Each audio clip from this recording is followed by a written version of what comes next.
Aditya katanya sudah melaporkan seseorang inisial M. Itu benar, Bang?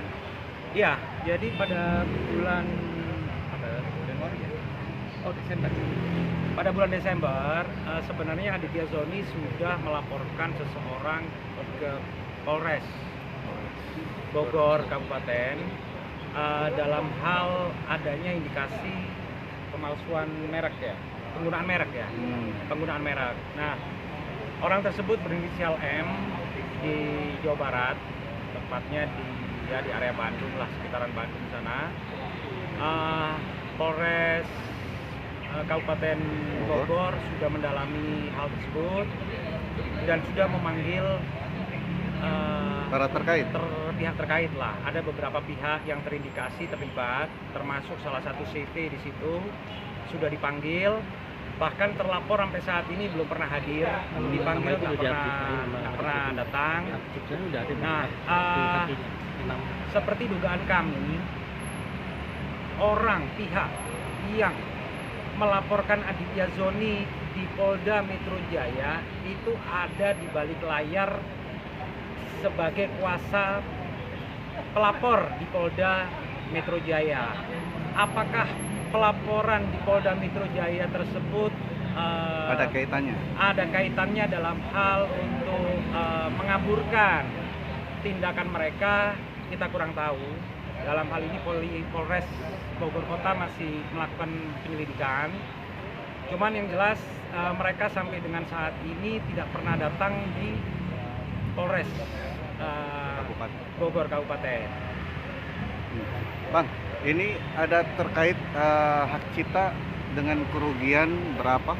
Ya, kerugian sih hak merek itu kerugian kita nggak bisa ngitung ya, karena mereka menggunakan merek punya Aditya Zoni dengan tujuan keuntungan otomatis, dan jumlahnya sangat banyak sekali, ribuan bahkan puluhan ribu piece yang mereka pergunakan gitu loh. Jadi kalau masih kita masih melakukan audit berapa total kerugian secara ekonomi yang diderita Aditya Zoni, dan yang jelas sampai saat ini mereka kalau kita lihat kurang kooperatif. Mereka tidak datang ke Polres Cibinong, Bogor. Sudah panggilan kedua kalau nggak salah. Sepertinya gitu ya. Berarti melebihi apa yang dilaporkan oleh pihak yang di Polda? Gini, kalau kita lihat nilai jauh melebihi satu.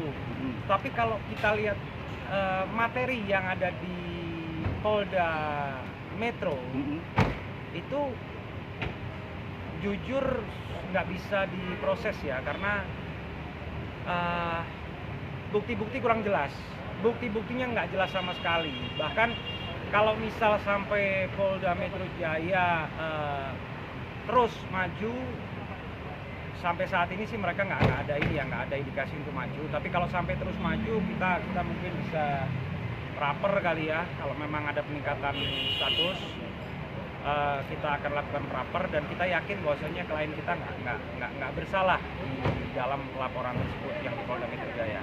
Bang, ini kan ada dugaan tadi ya, atau indikasi si pelapor yang di Polda di belakang layar sebagai pemberi kuasa, atau paling tidak keluarganya, keluarga si pelaku, suaminya, Iya.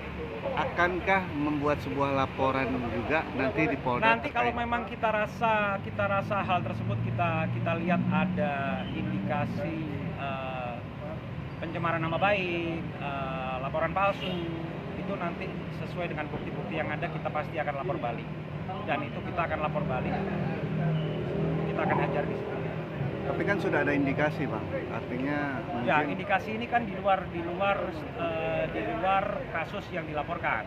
Tapi kalau dalam kasus yang dilaporkan ada indikasi kita bisa lapor balik, kita akan lapor balik. Bang, produk itu sendiri namanya apa sih, Bang? Yang dibuat oleh Adit? Aiora Beauty. Oh. Produk skincare. Itu Aiora sudah berdiri berapa lama? Dari 2021. 2021. Setelah Covid ya? Ya, pada saat Covid ya, akhir-akhir Covid ya. Akhir-akhir Covid. Apakah sudah ada keuntungan tersendiri waktu Kalau keuntungan jelas sudah ada, dan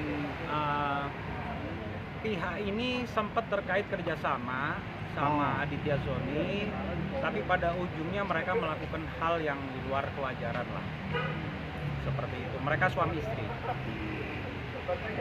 Bang, ini perjanjian apa sih ketika Adit melakukan kerjasama dengan si terlapor ini? Jadi kalau dengan terlapor sendiri nggak ada perjanjian ya. Kontrak gitu? Nggak ada perjanjian tertulis, nggak ada. Kalau dengan terlapor, kecuali sebagai distributor pada waktu itu. Distributor aja. Tetapi pada kenyataannya dia membuat produk sendiri, dan dia secara nggak langsung sudah mengakui hal tersebut kepada ya kawan-kawan lah. Sejak kapan Adit tahu kalau produknya ini Dari dipalsu? Desember lah. Desember. Dari Desember, di saat laporan itu kita angkat ya waktu itu ya. Desember awal, terus iya 23 Desember awal 2023, dan akhirnya kita konsultasi dengan pihak polisian sampai akhirnya kita masukkan laporan. Pasal berapa, Bang? Masih ingat? Itu undang-undang hak cipta ya. Kita Merek, sorry, undang-undang merek. Pasal berapa? 101. Ya lupa lah. Pokoknya terkait Penggunaan mereknya. ancaman hukumannya atau denda biasanya ada? Denda kalau nggak salah 5 ya. 5 miliar. 5 miliar dengan ancaman hukuman 5 tahun minimal.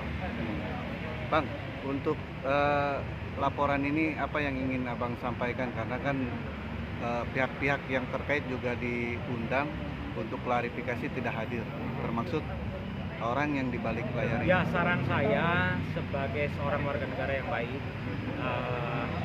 penuhilah panggilan pihak yang berwajib. Ya, kita negara Indonesia ini negara hukum. Jadi jangan mentang-mentang dia orang kaya ataupun saya nggak tahu apakah dia pejabat atau apa, saya nggak tahu, tapi yang jelas dia orang kaya lah. Nah, yang kooperatif lah, supaya apa, tindakan kooperatif itu juga mengurangi hukuman gitu. Bang, kenapa tidak mengajukan secara perdata langsung? Enggak lah, karena ini ranahnya ranah pidana, perbuatan pidana, ranah pidana ini di sini. Jadi kita nggak mengajukan gugatan perdata dalam hal perjanjiannya, karena ini di luar perjanjian. Gitu. Makasih Bang Emil. Oke, sip.